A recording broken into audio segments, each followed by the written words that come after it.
Welcome to Learning English from People. The president who quit, Richard Nixon. In the small town of Yorba Linda, California, a story began on January 9, 1913. Richard Milhous Nixon was born in a small house that his father built with his own hands. Life was not easy. His family were Quakers, a religious group that valued simplicity and hard work. They owned a small lemon ranch, but it did not bring them much money. Richard later said, "We were poor, but the glory of it was we didn't know it." This early life of hardship built a strong sense of determination in the young boy. He learned that if he wanted to succeed, he would have to fight for it. Tragedy visited the family early. Richard's younger brother, Arthur, died from a short illness. Later, his older brother, Harold, fought a long battle with tuberculosis before he also passed away. These experiences made Richard serious and focused. He knew that life could be tough and unforgiving. At school, he was a hard worker. He was not the most naturally gifted athlete, but he was known for his enthusiasm on the football team. His real talent was in public speaking and debate. He learned to use words carefully and powerfully, a skill that would define his future. Though he earned a scholarship to the prestigious Harvard University, his family needed him at home to help with their small grocery store. So, he attended Whittier College, a local school. He continued to excel, graduating with top honors. His success earned him a scholarship to Duke University School of Law, all the way across the country. At Duke, the competition was intense. Many students lost their scholarships after the first year, but Nixon worked tirelessly and graduated third in his class. After law school, he returned to California to practice law. It was during this time that he joined a local theater group. There, he met a teacher named Thelma Pat Ryan. For Richard, it was love at first sight. Pat was not so sure. He asked her out many times before she finally said yes. After 2 years of dating, they married in 1940. They would have 2 daughters, Tricia and Julie, and Pat would be his steadfast partner through all the triumphs and trials to come. When World War II began, Nixon, despite his Quaker background which could have exempted him from service, chose to join the Navy. He served in the Pacific, managing the logistics of air transport for military operations. He wasn't a combat hero, but he served his country with dedication. In the Navy, he also became a skilled poker player. The money he won from playing cards would later help fund his first political campaign. After the war, a group of Republicans in California were looking for a candidate to run for Congress. They wanted someone new, someone with energy. They found that person in Richard Nixon. In 1946, he ran a tough campaign and won. In Washington, D.C., he quickly made a name for himself. He joined the House Un-American Activities Committee, a group investigating communist influence in America. This was the beginning of the Cold War, a period of great tension between the United States and the Soviet Union. Nixon's big moment came with the Alger Hiss case. Hiss was a former government official accused of being a Soviet spy. Many people did not believe the accusations, but Nixon was persistent. He pushed the investigation forward, and his work led to Hiss being convicted of perjury or lying under oath. The case made Richard Nixon a national figure, known as a strong opponent of communism. His rising fame carried him to the Senate in 1950. Just 2 years later, the Republican Party chose the popular World War II general, Dwight D. Eisenhower, as their presidential candidate. They needed a young, energetic running mate, and they chose Richard Nixon. At only 39 years old, he was on the national ticket. The campaign was not easy. A story broke that Nixon had a secret political fund provided by wealthy supporters. Many people called for him to be removed from the ticket. To save his career, Nixon went on television and spoke directly to the American people. In what became known as the Checkers speech, he talked about his finances and his family. He said his wife, Pat, didn't wear a mink coat, but a respectable Republican cloth coat. And he talked about a gift his family had received, a little black-and-white dog named Checkers. He told the audience that his daughters loved the dog, and he wasn't going to give it back. The speech was a huge success. The public responded with overwhelming support, and Nixon stayed on the ticket. Eisenhower and Nixon won the election in a landslide. As vice president, Nixon was more active than any who had come before him. He traveled the world, meeting with foreign leaders and representing the United States. He famously engaged in a friendly but firm kitchen debate with Soviet leader Nikita Khrushchev in Moscow, arguing about the benefits of capitalism versus communism.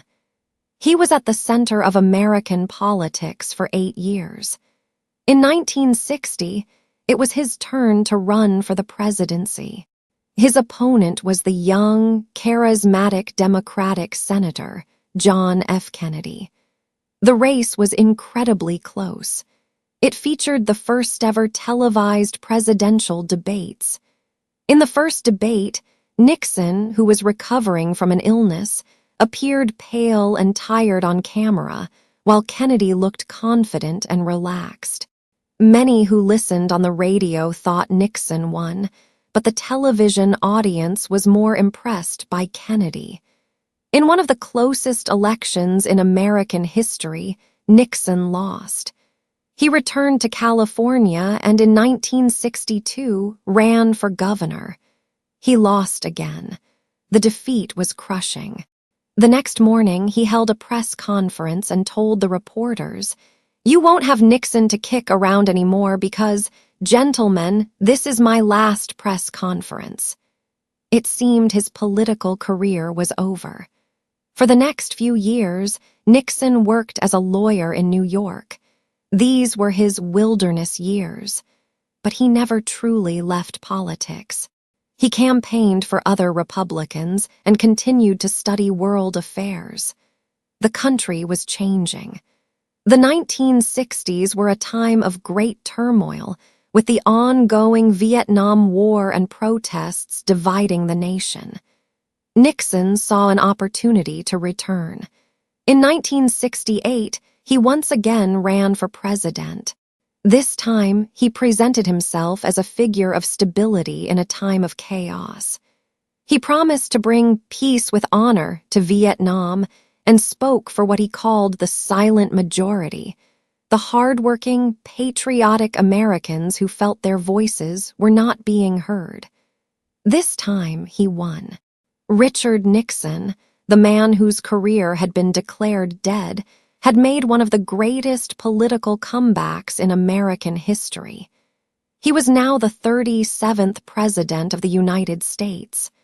As president, Nixon focused on foreign policy.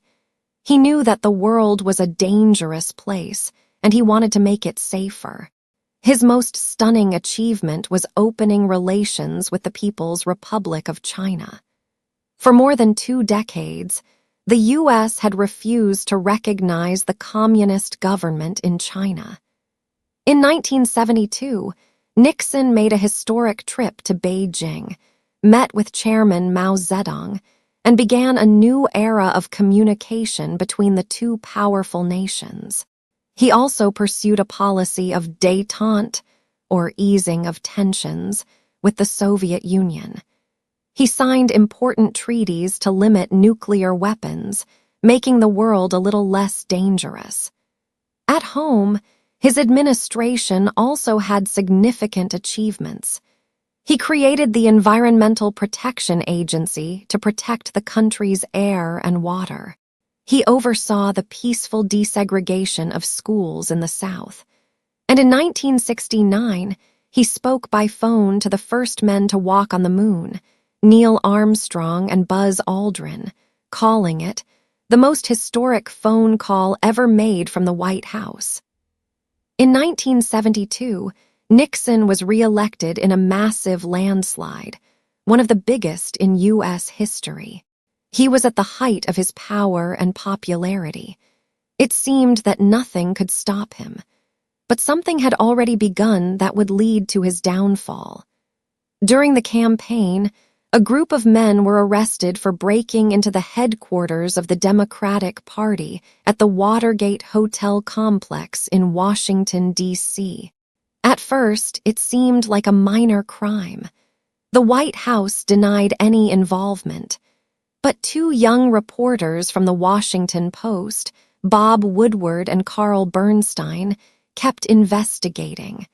They discovered that the burglars had connections to Nixon's re-election committee. The story grew and grew. It became clear that this was not just a burglary, but part of a much larger campaign of illegal activities directed against political opponents. And worse, the White House was trying to cover it up. President Nixon insisted he knew nothing about the break-in or the cover-up. But as the investigation continued, his story began to fall apart. The turning point came when a White House aide revealed that President Nixon had a secret taping system in the Oval Office that recorded all of his conversations.